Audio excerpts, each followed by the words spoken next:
What's up, guys? Nuance Bro checking in, and today we're going to be talking about the recent gun buyback that happened in Houston, Texas. So last week at the end of July, Houston held its first ever gun buyback program. And if you don't know what a gun buyback program is, it's basically an event that's held by the police department in a local city where they announce that they will be buying back guns from people who no longer want them. So you hand your gun over to the police, and they usually give you a gift card of some sort that's like $50, $100, $150, $200, depending on the type of gun, whether it's functioning or not.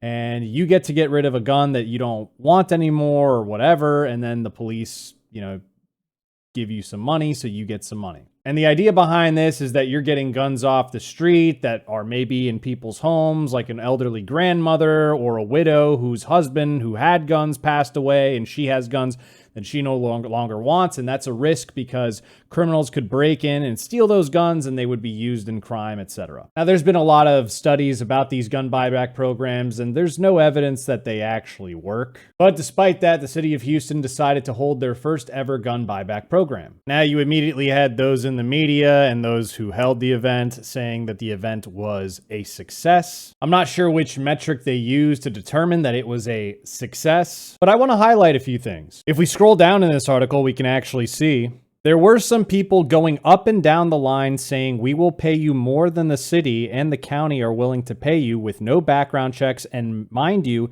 it's not necessarily illegal, and that's a loophole in the process," he said. So if you didn't know, in the state of Texas, and in fact in many of the states in the United States, you can buy a gun from another private person, another citizen, without a background check. As long as you're not buying it from a federally licensed dealer and you guys live in the same state and no criminal anything, whatever, you can buy a gun from another person and it's not a crime.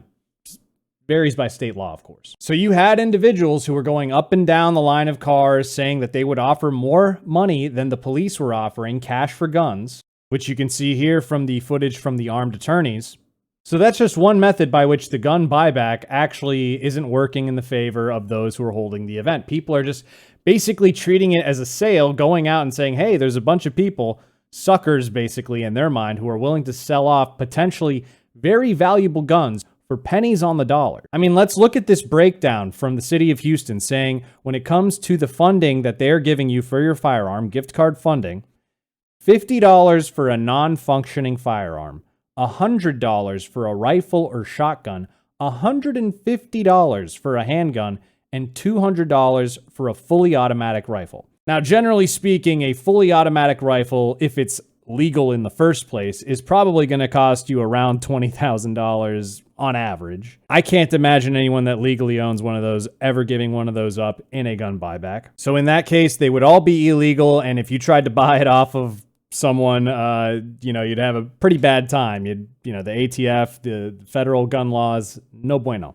But $100 for a rifle, and this could be like an AR-15, whatever, which on average, those are probably going to run you around $1,000. If you could buy one for $100, you are potentially profiting over $900. And some of these collectible handguns can be worth thousands of dollars, and if someone's willing to get rid of one for $150, then you're in for quite a treat if you got that gem. Now, of course, in buying it, you're also assuming a risk because who knows, the gun could be stolen, etc. So you might be taking a risk there. But presumably, even if it was stolen and you didn't know about it, you could just sell it off to another private party and they would have to deal with the consequences should they ever reach them. But that's not the only bump in the road that this gun buyback faced. One of my favorite parts probably has to be this. Man claims to have sold dozens of ghost guns at Houston gun buyback event. And here you can see a better picture of the 3D printed firearms that this individual brought. Now, these are technically handguns, so you would expect that this individual got the full $150 for each of the 62 firearms that he provided to the police that day.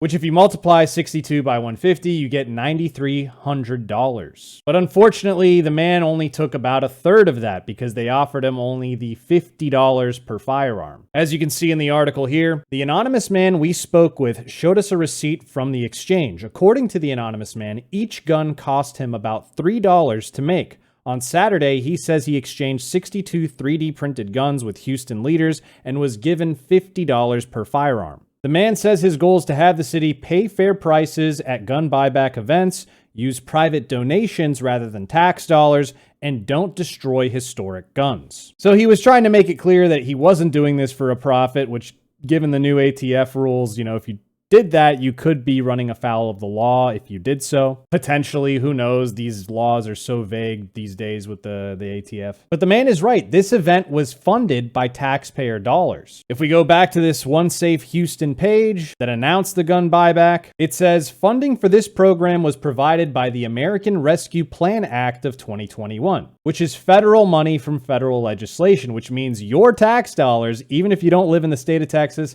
or in the city of Houston, went to this program, which, if you look at the numbers, 840 firearms were turned in for nearly $100,000 in gift cards. But that's obviously not including the other costs associated with the event, like staffing and equipment, etc. And as you can see here, Mayor Turner says $1 million from the initiative will be used for gun buyback events. So congratulations, $1 million of your taxpayer money is going to gun buybacks in the city of Houston that don't even do anything. Now, almost immediately after this man profited thousands of dollars from turning in his 62 3D printed ghost guns, the mayor of Houston announced that they will no longer be accepting 3D printed ghost guns. As you can see here from the Houston Chronicle, 3D printed ghost guns won't be accepted at next Houston buyback event, Mayor Sylvester Turner says. And some which the mayor says were merely an effort to take advantage of the offer. We did get some ghost guns where people may have 3D printing or made these guns specifically for the gun buyback program. We will eliminate that portion. So no 3D printed guns next time? No, we're not going to do that. So you could see the mayor there quite frustrated that people were taking advantage of the event, 3D printing ghost guns, and saying they will no longer be taking those at the event. Now, the mayor mentions, as you can see here, there was no mention of ghost guns in the planning of the event, Turner added. And initially, some were exchanged Saturday because they weren't explicitly prohibited beforehand. But ghost guns were always part of the agenda. As you can see here in the One Safe Houston publication by Mayor Sylvester Turner earlier this year in February, in the section talking about illegal firearms, they mention, in a proactive effort to respond to gun violence in our city, HPD will work with ATF and other federal partners to implement a robust crime gun intelligence response to include the use of National Integrated Ballistics Information Network for investigative leads, seizing ghost guns and fully auto switches, and targeting offenders who repeatedly commit crimes using firearms. There is no question there are too many guns on the streets. To incentivize the removal of stolen guns from Houston streets, the city will also fund a $1 million robust gun buyback initiative, which will reduce the likelihood of illegally obtained firearms being used in the furtherance of violent crime. So seizing ghost guns was mentioned literally the paragraph before the gun buyback program,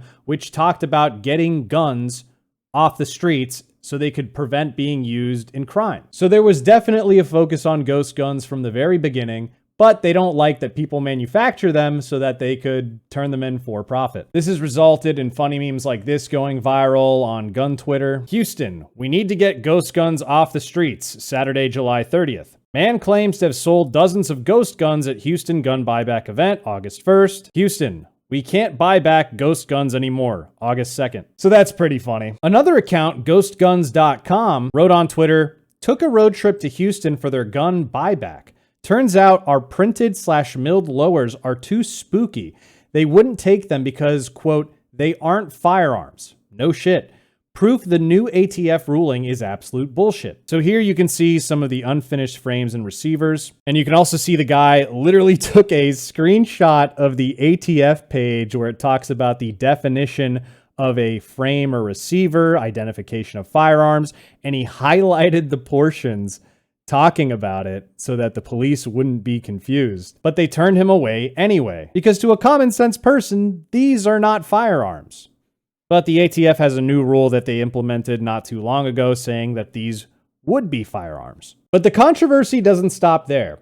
Because while the police department was obliging the mayor in this case, who wanted to put on the gun buyback, I don't know why these Democratic mayors in a lot of these cities, they love gun buybacks for some reason. But there was a little bit of infighting amongst the leaders in the city. Kim Ogg, who, if you remember, I've talked about before, if you haven't seen my video about Tucker Carlson talking about crime in Houston, Can't remember where it is, but watch that video. It's interesting. I highly recommend it. But Kim Ogg is the district attorney in the city of Houston, and she's by no means a good DA. I mean, this is a George Soros DA. I talked about that in my other video.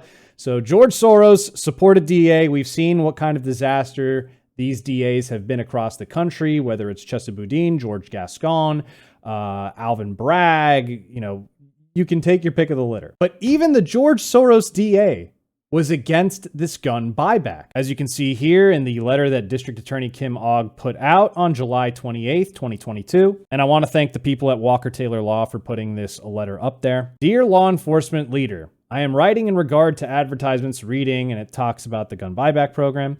The announcement states that Houston Police Department officers will conduct the operation in the parking lot of Wheeler Avenue. Gift cards valued from $50 to $200 will be given to persons turning in firearms with a no question asked policy by law enforcement. And it talks about how the guns will be destroyed following their testing to determine if they've been used in a crime. We all recognize the importance of getting guns off our streets and out of the hands of violent criminals in an effort to reduce violent crime. Unfortunately, because the district attorney's office was not consulted about the gun buyback program, it is imperative to inform you that this program could have the opposite impact. Under its current parameters, this program could harm public safety, impede the prosecution of violent criminals, and encourage the theft of firearms in and around Harris County. So those are some pretty bold claims. The district attorney, again, a George Soros-backed district attorney, so generally these are further left, progressive prosecutor types, is saying that this gun buyback program could actually lead to more violent crime and harm prosecutions. And I'm not going to read the entire letter. I mean, I'll link it in the description box down below if you want to read it, but it's fairly short.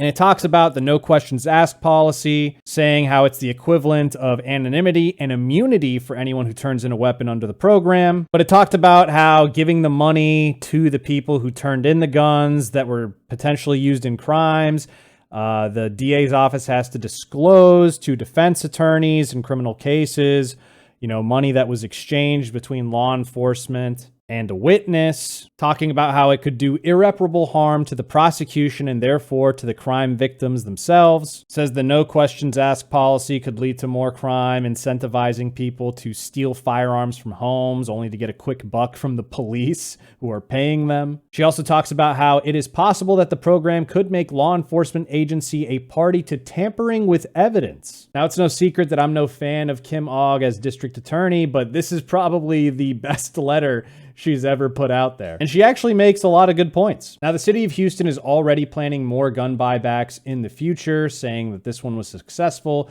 and that they're going to do other ones, but they're not going to accept 3D printed guns in the future. So we'll wait and see. I was actually originally planning to go to this gun buyback, but I actually kind of forgot about it and had to attend a different event that was happening at the same time. But let me know, would you guys like to see me attend the next gun buyback event? Maybe buy a few guns myself, interview some people, document the event. What do you guys think? Let me know in the comments down below. Did you learn anything from this video? Let me know. But don't forget to like, comment, and subscribe. Social media links are in the description box below, as well as merch. Support us at nuancebro.com/join, and I'll see you next time, bro.